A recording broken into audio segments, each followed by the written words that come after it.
Welcome to Amna Zoha World! Hi friends! Today we'll show you 10 DIY bookmarks. Wow! And the last one is a fun surprise, so stay tuned! Paint a rainbow pattern or any other pattern with watercolors. Add your favorite stickers.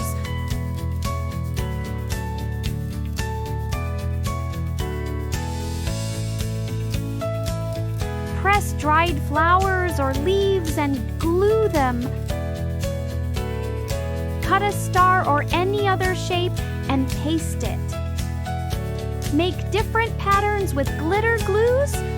Let it dry for 2 hours and use it. Take your picture, cut out your face, paste it.